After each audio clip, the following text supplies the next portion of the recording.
अब है आइन गायन की जोड़ी की बारी। आइन गायन तो बहुत गहरे दोस्त हैं, इसलिए ये बनावट में भी एक जैसे होते हैं। आइन तो खाली होता है, आइन की आवाज आ है, जबकि गायन के ऊपर तो होता है एक नुक्ता और गायन की आवाज गा है। आज हम इन दोनों दोस्तों की कहानियाँ सुनेंगे। मैं तो हूँ आइन, मेरी आवाज है आ, मेरे ऊपर कोई नुक्ता नहीं होता। चले मेरे साथ मेरी कहानी सुने। आबिद के अब्बू जान वकील हैं। आबिद अपने अब्बू जान को अदालत से लेने गया। रास्ते में आबिद ने अपने अब्बू जान के लिए नई ऐनक भी खरीदी। वही उसने दरख्त पर बैठा अकाब भी देखा। जैसे ही वो पीछे मुड़ा, उसने अपना अक्स भी देखा। कुछ दिन बाद आबिद और उसके घर वालों ने अरब मुमालिक की सैर को जाना है। आबिद के अब्बू जान ने इसको अरब मुमालिक की कुछ खास बातें बताई।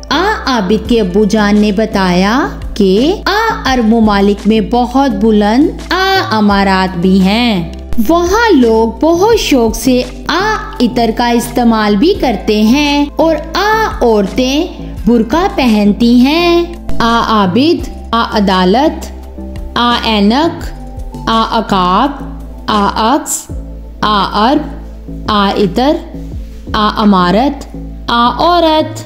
अब बारी है गायन की। गायन की आवाज गा है, गायन के ऊपर एक नुक्ता होता है। आए गायन की कहानी सुने। गा होश के दादा जान गा गलीचे के पास कुर्सी पर बैठे थे।